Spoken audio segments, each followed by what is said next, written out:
Jetzt fangen wir an mit unserer Fernsehsendung Unsere Familien über unsere deutsche-brasilianische Kultur und Geschichte und auch über diese Verbindung zwischen Deutschland und Brasilien. Começa hoje mais um programa, Unsere Familien, aqui na Vale TV, sobre essas relações teuto-gaúchas, teuto-brasileiras, essa história, essa cultura, né, e essa identidade aqui no nosso país. Com muita alegria, contamos hoje com a presença da pastora Silvia Gentz, pastora presidente da ISLB aqui no Brasil. Alegria de termos aqui a senhora, né, e podemos contar sobre Martinho Lutero, já que estamos no período em que se celebra 504 anos da Reforma. Saúdo você com a palavra bíblica, o justo viverá por fé. Amém. Esta palavra foi muito importante quando Martinho Lutero percebeu ela escrita em Romanos 1,17. E ele entendeu de que esta palavra é uma palavra que lhe dava força para ter fé e saber assim que ele era justificado por Deus pelo que ele era e como ele vivia a sua fé. Então, o justo viverá por fé. Pastora Silvia, se você puder, aos nossos telespectadores, já relatar um pouco os antecedentes da Reforma, né? O que aconteceu para que chegássemos a esse momento da Reforma Luterana. O surgimento da Reforma Luterana, ela não é a partir do momento que foi instituída a Reforma. Ou, melhor, o início das comunidades já tem o seu início desde o momento em que as comunidades cristãs se formaram. Ali começou, porque também a Reforma Luterana, ela afirmava Jesus Cristo como Senhor, Jesus Cristo como aquele que enviou e pediu para que se formem comunidades. Vão a todo mundo, diz ele no Evangelho de Mateus, Marcos, e pregai o Evangelho, batizai e pregai o Evangelho, vivendo assim a fé cristã. A partir deste momento, a Igreja Luterana também tem o seu início. Mas, em um certo momento, o Império Romano, que tinha uma boa parte, que era o mundo conhecido na época, era aquele que levava a Igreja. A Igreja e o Estado era em conjunto. E neste momento, era assim que as pessoas também foram convidadas a viver a fé cristã. Só tinha uma igreja. E então, neste momento, as igrejas, as comunidades foram sendo levadas e houve muito trabalho para o anúncio do Evangelho de Jesus Cristo e o surgimento de comunidades. Este foi o início. E a Igreja Luterana tem o seu início, então, a partir de 1517, dali para frente, um pouco antes, já com mais pessoas, que percebiam que a igreja deveria ter algumas mudanças. E deveria ser melhor. A ideia não era sair da igreja. A ideia não era formar uma nova igreja luterana, mas era, sim, trabalhar para que a igreja pudesse melhorar naquilo que não estava tão bom.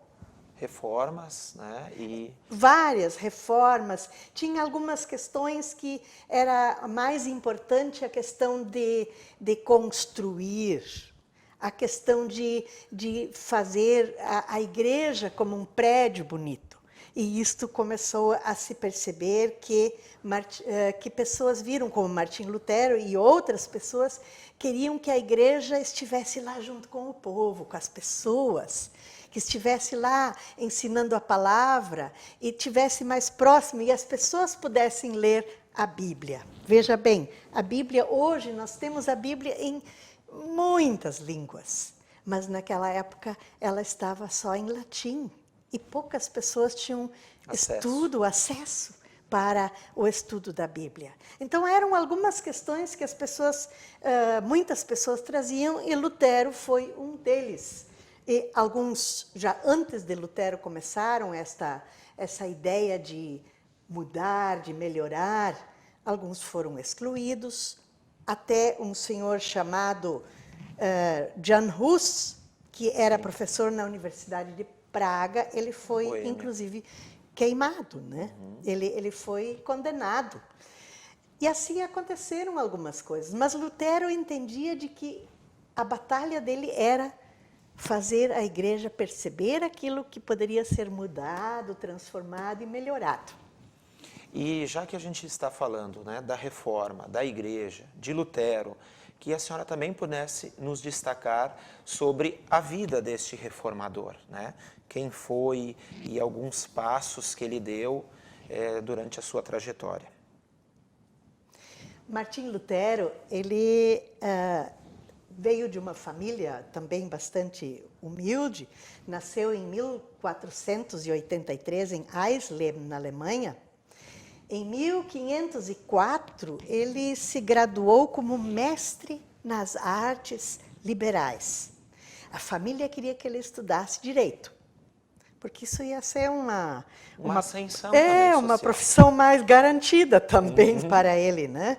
E ele, de fato, em 1505, começou a estudar direito. Só que, em um certo momento, também naquele ano, ele passou por um lugar e sofreu um sentimento de medo muito grande, porque uma tempestade veio e um raio bateu assim, próximo dele.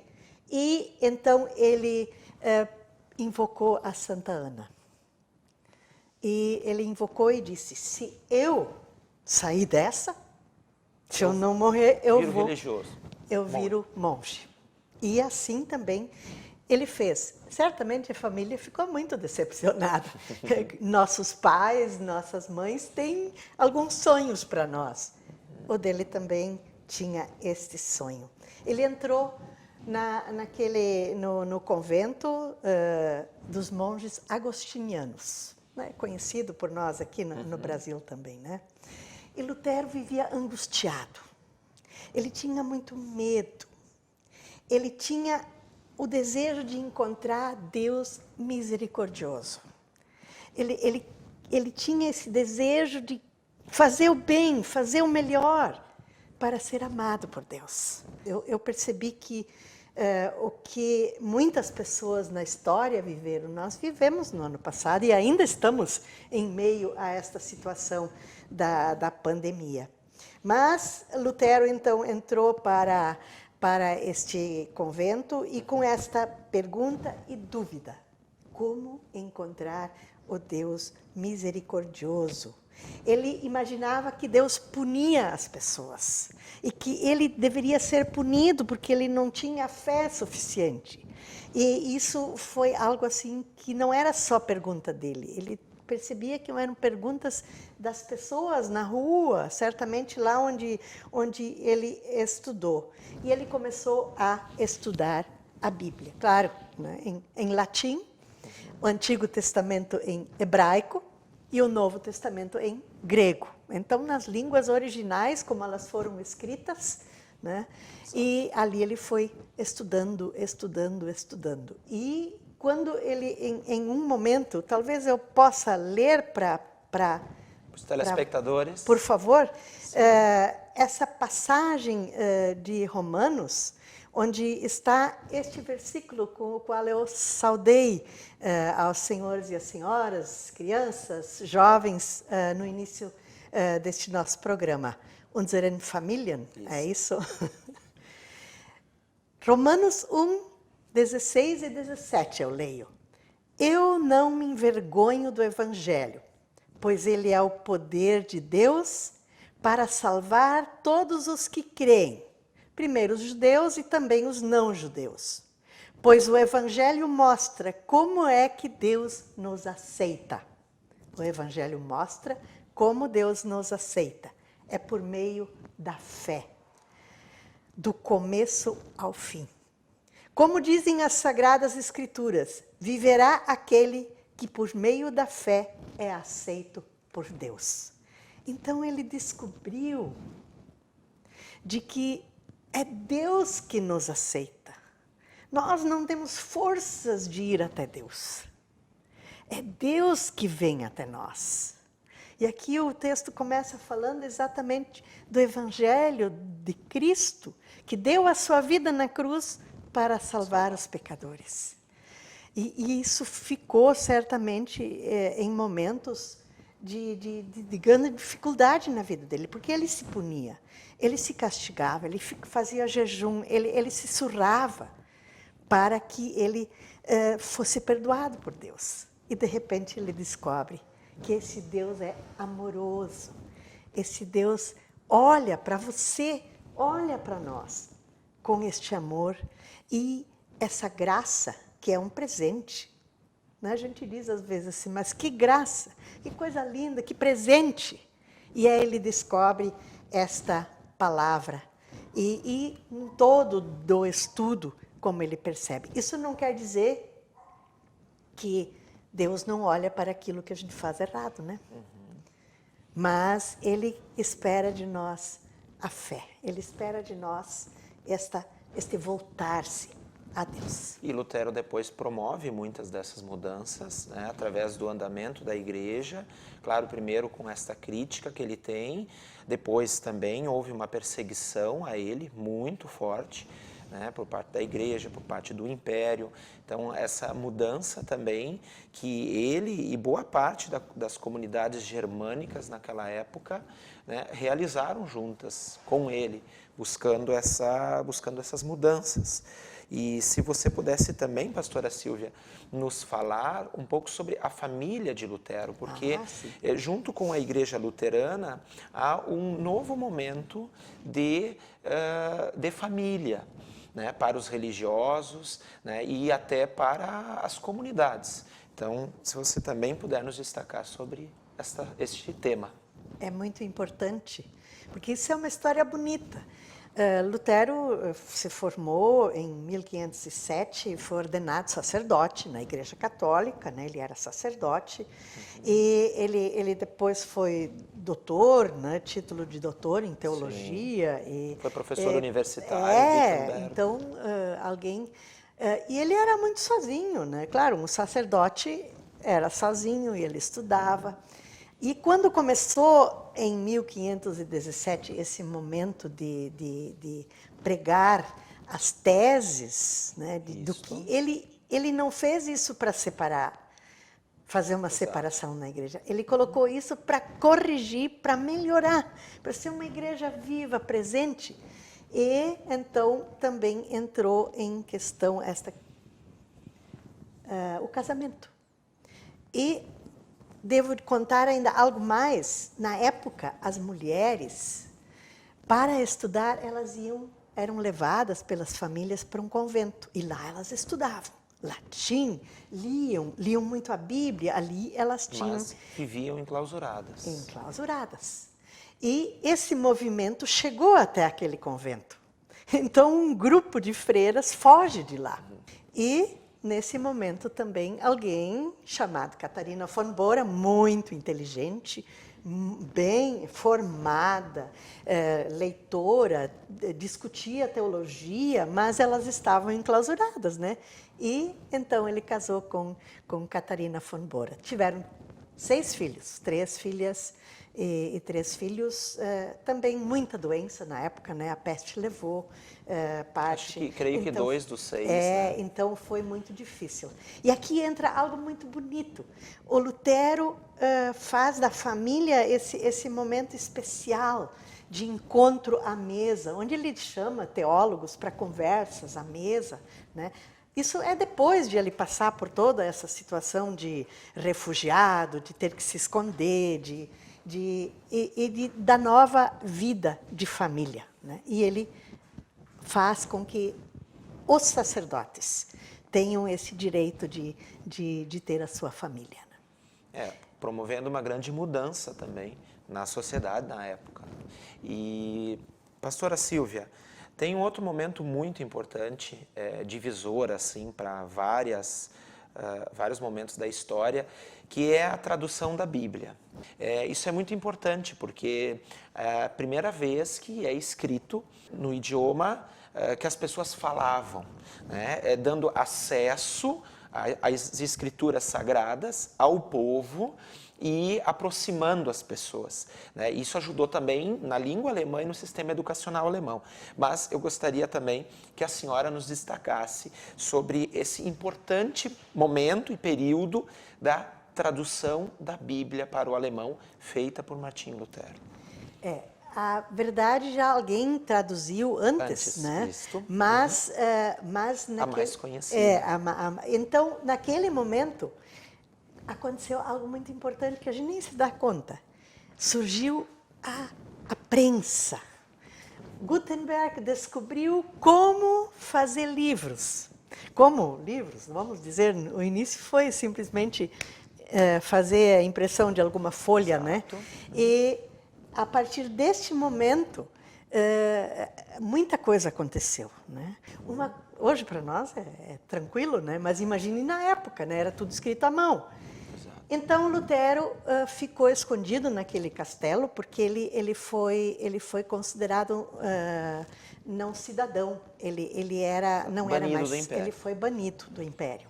Então ele ficou escondido lá e não ficou lá chorando. Vejam bem. Né? Isso é muito importante para nós também, né? Não ficou lá chorando, traduziu a Bíblia. Foi uma trabalheira, ele conta que teve assim palavras e versículos e textos que eles ficaram 14 dias estudando para encontrar a exata palavra certa para que as pessoas pudessem ler a Bíblia e ter ela em mãos. E isso então aconteceu. A parte do Antigo Testamento foi mais demorada depois, né? Mas as pessoas tiveram a Bíblia na mão. E ele prezava que as palavras fossem simples, que temos que ouvir lá as pessoas lá do bairro, as pessoas lá o sapateiro, temos que ouvir uma mãe, como ela fala, para que possa ler a Bíblia e entendê-la. Pastora Sílvia, um outro momento muito importante para a reforma, para a Alemanha, para a Europa, para o mundo ocidental, é todo esse desenvolvimento, esse gosto de Lutero pela música e esse desenvolvimento dos hinários, né, de canções, muitas delas até já faladas ou cantadas entre as pessoas, mas que ele e seus seguidores descreveram, né, registraram. Se a senhora também puder nos destacar sobre esse tema. Prezado Felipe, prezados e prezadas telespectadores, telespectadoras, é um momento fantástico a parte da música. Porque a música, quem cantava era só na igreja e era algo assim do clero. E Lutero diz que as comunidades precisam cantar. As pessoas precisam cantar, e ele dizia que ao cantar, por exemplo, um versículo bíblico, ou ao cantar um salmo, você decora esse salmo e ele entra em sua vida e faz parte da sua vida diária. E você vai perceber como a palavra de Deus no canto vai se impregnando em você. E então ele faz esse trabalho de chamar as pessoas para o canto.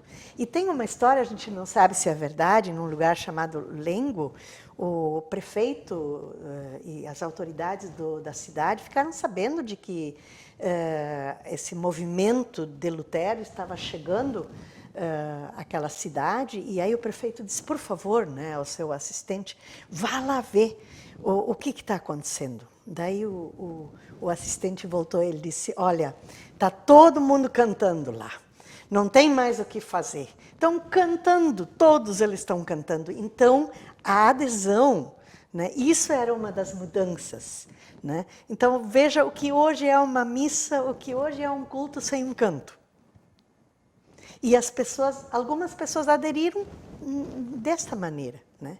E a própria igreja, a qual Lutero pertencia antes, ela se transformou.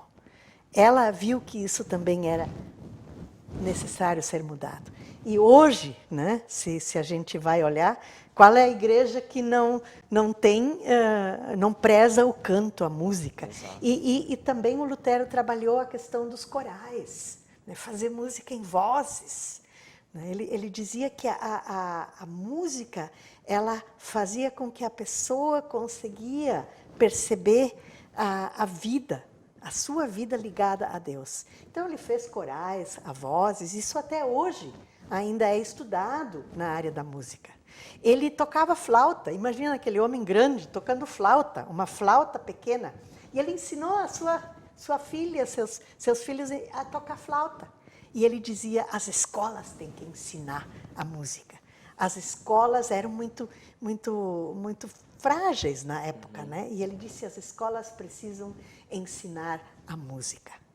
Precisam ensinar as notas, e cada nota vai falar para a sua vida. Não sei se você já percebeu, mas a música fala para nós hoje. Ela é muito importante.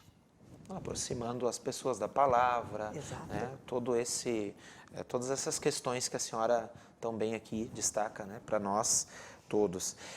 A senhora também puder destacar sobre os catecismos, né? Um momento também importante de mudanças promovidas por ele.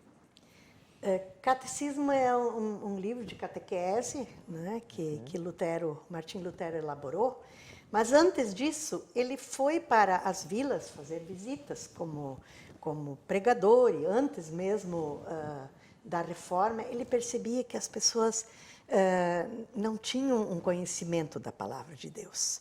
E ele elaborou o Catecismo, que é um livro que é bem pedagógico, no sentido assim de falar os mandamentos, né? Os mandamentos estão na Bíblia, né? E então ele faz a pergunta, o que significa isto? Então, por exemplo, o primeiro mandamento, eu sou o Senhor teu Deus. O que significa isto? Devemos temer e amar a Deus e confiar nele. E isso ele fez com os mandamentos, ele fez isso com o credo apostólico, ele fez isso também sobre o que é o batismo, e o que é a Santa Ceia, a Eucaristia, e também o que é a confissão, e o que significa isto para a nossa vida. Então, ele fez esse trabalho pedagógico, mas também eu quero trazer uma palavra onde ele faz uma chamada para as autoridades. E ele diz assim, a cidade, ele fez uma carta para as cidades, ele diz, a cidade não depende apenas do ajuntamento de grandes tesouros, da construção de grandes muros, de casas bonitas, canhões e da fabricação de armas. Muito antes, o melhor e mais rico progresso para uma cidade são as pessoas. E que as pessoas tenham instrução, que as pessoas sejam cidadãs sensatas, que as pessoas sejam honestas e bem educadas. Lutero via que no aprender a palavra de Deus, mas também no estudo das artes, como ele conhecia, da música, da história, da filosofia, que isso ajudava as pessoas a ter uma vida muito boa. Melhor. Talvez, prezado Felipe e todos nós, podemos ter nesta carta que ele escreveu há mais de 500 anos, também, né, inspiração para a nossa cidade, para a nossa picada, para a nossa localidade, para onde nós estamos. Apoiar o estudo, as crianças na sala de aula, na comunidade, na igreja, ter espaço para a música, para as brincadeiras e aprender assim a viver. Pastora Silvia, infelizmente o tempo está acabando, então, na verdade, antes de concluirmos, eu gostaria que a senhora fizesse uma consideração final, especialmente sobre a oportunidade de celebrarmos hoje a reforma, o movimento da reforma, 504 anos depois. Bem, eu quero agradecer por este espaço e momento de poder conversar com muitas pessoas. Certamente muitas eu conheço, outras não, mas é um grande prazer. E dizer assim que nós somos a Igreja Evangélica de Confissão Luterana no Brasil e somos uma igreja que tem a tarefa de anunciar, proclamar o Evangelho de Jesus Cristo aqui no Brasil. Somos herdeira da reforma e também da Europa, mas nós estamos e somos igreja no Brasil, de norte a sul. Nós temos comunidades em todo o nosso país. E na nossa Constituição nós temos que somos uma igreja ecumênica. Isso quer dizer que nós somos uma igreja que respeita as outras igrejas e queremos também perceber esse trabalho em conjunto. E quem quer nos conhecer pode, assim, também visitar em algumas cidades as igrejas que são da confissão luterana. E você é sempre bem-vindo, bem-vinda a um culto, a um encontro e também para uma conversa. Obrigado. Muito obrigada. Obrigado, pastora Silvia. Pastora Silvia, presidente da ISLB no Brasil. E a todos vocês que nos acompanham, continuem nos acompanhando aqui pelo canal 14 da Vale TV, na internet, pelo Facebook, pelo YouTube, pelo nosso programa Unsere Familien.